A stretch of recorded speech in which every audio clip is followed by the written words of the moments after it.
입니다. 우리에게 모든 상황 허락하셔서 가장 귀한 시간에 주님을 먼저 찾게 해주심을 감사드립니다. 우리가 이 자리에 나와왔으나 하나님을 우리 두 눈으로 볼 수는 없습니다. 하지만 하나님께서 이곳 가운데 함께 하심을 믿습니다. 하나님의 품에 안겨서 주를 만나는 깊은 하나님과의 교제의 역사가 오늘 일어날 수 있도록 함께하여 주시옵소서. 말씀을 열어주시옵소서. 성령님 말씀을 조명하여 주시옵소서. 감사드리며 예수 그리스도의 이름으로 기도 올립니다. 아멘. 오늘 하나님께서는 이스라엘 백성 가운데 임하시며 만나시고 말씀하시는 장면을 볼 것입니다. 처음 이스라엘을 만나시는 하나님께서는 모든 사람과 만나지는 않으셨습니다. 먼저는 개인을 만나셨고, 그리고 가족을 지명하셨고, 그리고 전체 이스라엘 민족에게 나타나십니다. 그 민족 전체를 구별하여 거룩하게 하심을 오늘 모세오경 역사를 통해서 알 수가 있습니다. 민수기의 역사를 통하여서, 그리고 모세를 통해서 이스라엘에게 말씀하시는 하나님을 볼 수가 있을 것입니다. 민수기 3장 5절 말씀을 함께 읽겠습니다. 시작.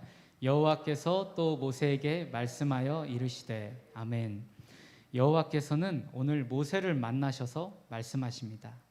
다른 본문에서도 동일하게 기록되어 있는 말씀이 있는데 함께 읽겠습니다. 민수기 3장 11절 말씀입니다. 시작. 여호와께서 모세에게 말씀하여 이르시되. 아멘. 하나님께서 모세에게 말씀하십니다. 이 대목이 왜 이렇게 짧은 본문 중에서 거듭 기록된 걸까요? 우리의 삶 가운데서 하나님이 말씀을 하십니다. 모세에게도 말씀하셨지만 오늘도 믿는 우리에게, 하나님의 종으로 사는 우리에게도 예수 그리스도를 믿는 그 우리의 자리, 우리의 직분, 우리의 신분으로도 하나님이 말씀하십니다. 이 진리를 알려주시기 위함 때문에 이 말씀을 거듭 우리에게 들리게 하시는 것입니다. 그것이 중요합니다. 아담이 범죄하였습니다. 아담이 선악과를 먹고 하나님 앞에서 범죄하였는데 심지어 그 범죄한 그 자리에, 하나님이 보시는 자리에 아담이 있지 않았어요. 그래서 아담이 하나님의 그 낯을 숨어서 이제 만나지 않으려고 하는데, 그때 하나님이 오셔서 말씀을 하십니다. 아담아, 네가 어디 있느냐? 아담이 범죄하였을 때에도 책망하시기 위하여 그를 부르셨을까요? 물론 그의 죄는 자동으로 사라지지 않습니다. 그 이후에 아담의 죄 때문에 새롭게 제정하신 인류의 앞날이 있었지만, 지금 아담을 부르시고 말씀하시는 본의가 무엇입니까? 혼내기 위해서 찾고 계시나요? 아니죠. 아담을 찾고 계시는 겁니다. 하나님 앞에서 늘 살던 아담이 하나님의 낯을 피해 숨어버린 것입니다. 하나님은 그런 아담을 보기 원하셨습니다. 그리고 이야기를 좀 하기 원하셨습니다. 이렇게 우리에게 찾아오시는 하나님, 그 하나님이 어느 인물에게, 인자에게 하나님께서도 동일하게 우리에게 말씀하십니다. 임마누엘, 그 뜻이 뭐죠? 임마누엘, 하나님이 우리와 함께 하심이라. 아멘. 바로 예수 그리스도의 이야기입니다. 우리가 지금 기다리고 있는 성탄의 그 성육신 사건이 바로 하나님이 우리에게 찾아오셔서 함께 하시고자, 그리고 이야기 좀 하자고 말씀하시는 것입니다. 하나님은 오늘도 우리에게 찾아오셔서 말씀하십니다. 그것이 바로 하나님의 본심이십니다. 민수기 3장 6절에서 9절 말씀 함께 읽겠습니다. 레위 지파는 나아가 제사장 아론 앞에 서서 그에게 시종하게 하라. 그들이 회막 앞에서 아론의 직무와 온 회중의 직무를 위하여 회막에서 심호하되, 곧 회막의 모든 기구를 맡아 지키며 이스라엘 자손의 직무를 위하여 성막에서 심호할지니, 너는 레위인을 아론과 그의 아들들에게 맡기라. 그들은 이스라엘 자손 중에서 아론에게 온전히 맡겨진 자들이니라. 아멘. 자, 이제 하나님께서는 모세를 통해서 이스라엘에게 말씀하고 계십니다. 레위의 자손들을 선택하시고 그 모든 가문을 거룩하게 구별하십니다. 그리고는 일을 맡기십니다. 어떤 일을 맡기셨죠? 모세의 형 아론과 그 이후에 태어날 아론의 아들들이 맡은 제사장직을 잘 보필하고 시종 들으며 섬기는 일을 맡깁니다. 그들이 일하는 장소는 성막과 성막 근처입니다. 그들이 하는 일도 동일한데 곧 성막의 모든 기구를 맡아서 지키고 성막에서 시물을 보는 것입니다.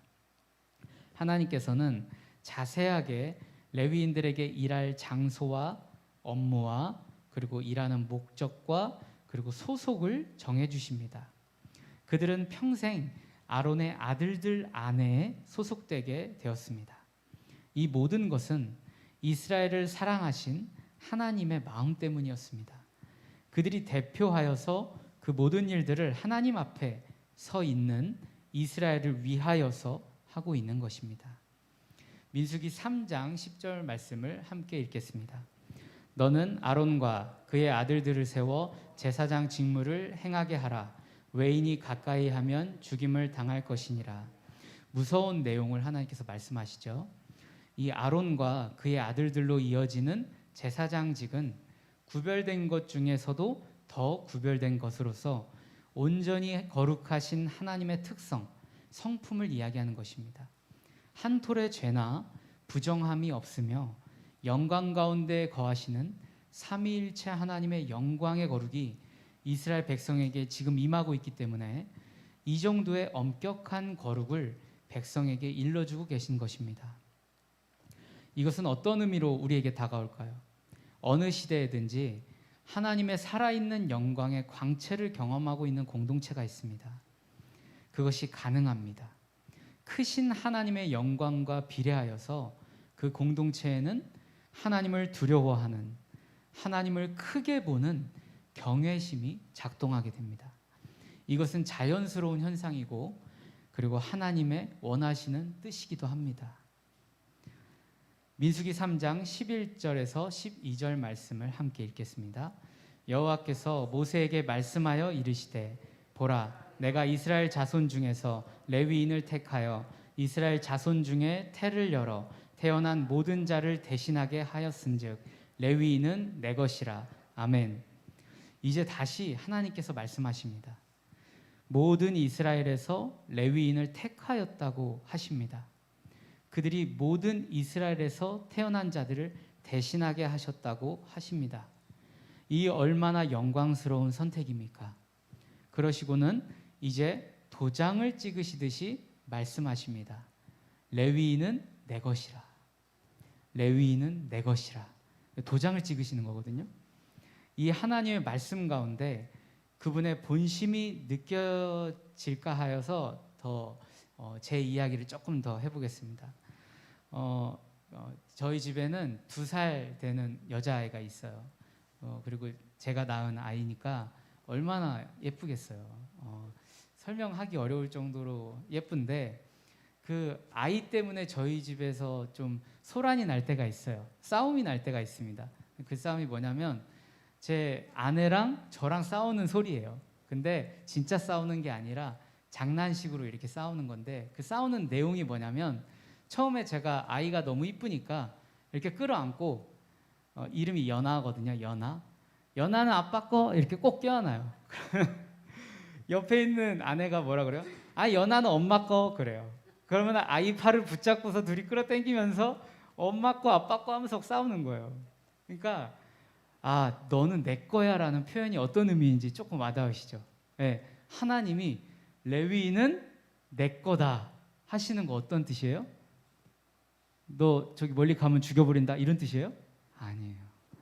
내가 레위인을 구별해서 거룩하게 했고 정말 사랑한다 그 뜻이에요. 네. 그렇게 하나님의 특별한 관심과 사랑의 표현이 너는 내 것이라 라는 표현입니다. 저와 여러분은 누구 것입니까? 하나님 것입니다. 네. 하나님께서 지금도 말씀하고 계십니다. 너는 내 것이라. 우리들의 소유가 바로 피값으로 십자가 고난과 죽음으로 사신 예수 그리스도 것입니다.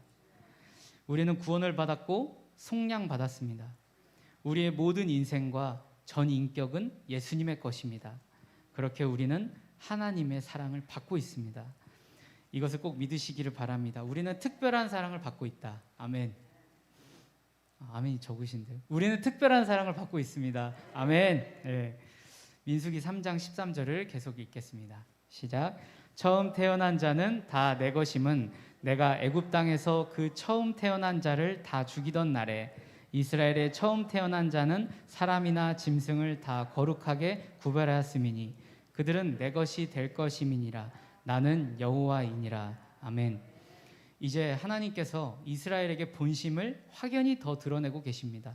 구별된 너희들은 거룩하다. 그리고 나의 특별한 사랑을 받고 있다. 내가 너희를 그때 이집트에서 지켜냈던 것처럼 오늘도 그리고 계속해서 너희를 지킬 것이다. 이렇게 말씀하고 계시는 것입니다. 이스라엘은 이집트 시절에 기나긴 고난과 핍박의 세월을 견뎌냈습니다. 그때는 다 이해하지 못했지만 한 민족을 택하셔서 제사장 나라가 되게 하시려고 장자의 축복을 주시려고 이집트로 내려가게 한 것입니다. 그렇게 하나님의 주권 아래 압제 아래에서도 이스라엘은 크게 늘어났습니다. 이렇게 하나님의 축복을 받은 민족 가문은 생명의 축복을 받습니다. 아멘이십니까? 아멘. 생명의 잉태는 하나님의 특별하신 축복입니다. 이 시대가 이성교제와 결혼과 출산에 매우 등 돌린 시대입니다. 저희 나라가 이대로 가면 몇십 년 안에 나라가 큰 위기를 맞습니다. 존폐 위기를 맞습니다. 유엔에서 보고서를 벌써 10여 년 전에 냈어요. 이대로 가다간 대한민국은 존폐 위기를 맞는다.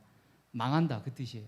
그 정도로 우리나라가 이 이성교제, 결혼, 출산에 대해서 젊은 세대가 등을 돌린 시대입니다. 젊은 사람들이 하나님의 지상명령인 생육하여 번성하라라는 가르침을 가볍게 여기고 있습니다. 이유야 다양하겠지만 그들의 선택은 결국에는 하나님의 명령을 따르지 못하는 쪽으로 흐르고 있습니다. 오히려 탐욕과 무책임, 생명 경시, 음란이 팽배해지면서 하나님의 생명 잉태 축복을 받아 누리지 못하고 있습니다. 하나님의 축복하시는 그리스도의 계절이 이래서 필요합니다. 진정한 부흥의 시대가 이래서 필요한 것입니다. 오늘 나눈 구약에 기록된 살아있는 하나님과의 만남, 그리고 축복을 다 받아 누리지 못하는 세대에 진정한 부흥의 날 그리스도의 계절이 필요합니다. 한두 사람만 알고 받아 누리는 것이 아니라 많은 청년들이 받아 누리는 하나님과의 임재, 그리고 그 약속된 언약의 축복들을 주께 나오는 모두가 누리게 되는 역사를 꿈꿉니다. 그러기 위해서는 당연히 필요한 것이 바로 그들을 위해 우리가 기도하는 것입니다. 그들에게 관심을 가지는 것입니다. 하나님이 꾸시는 꿈, 그들을 향한 꿈을 우리도 꾸면서 그들을 양육하는데 우리의 모든 것을 쏟을 수 있어야 합니다. 마지막으로 이 구약 민수기 시대의 하나님께서는 제사장직과 레위인들을 구별된 삶을 보여주시면서 예수 그리스도께서 오시고 그분이 십자가를 지셔야지만 얻게 되는 완전한 희생제사, 예배를 소망하게 하십니다. 예수님은 유월절 어린 양으로서 십자가에 달리셔서 보혈을 흘리시고 완전한 제사를 드리러 지성소로 들어가시는 완전한 대제사장이 되십니다. 이제는 연거푸 드리는 피해 제사가 필요치 않습니다. 그분이 우리의 온전한 중재자요 대제사장, 그리고 왕권을 물려받으신 만왕의 왕이 되십니다. 그분을 찬양하면서 우리의 인생길을 채워나가는 우리들이 되기를 바라고, 그 예수 그리스도의 직분을 우리도 물려받아서 거룩한 나라요 그의 소유된 백성이요 왕 같은 제사장으로 사는 우리들 되기를 소원합니다. 말씀을 마쳤습니다. 우리 기도하실 때 우리 주기도문으로 기도하시겠습니다. 하늘에 계신 우리 아버지여, 이름이 거룩히 여김을 받으시오며 나라에 임하옵시며 뜻이 하늘에서 이룬 것 같이 땅에서도 이루어지이다. 오늘날 우리에게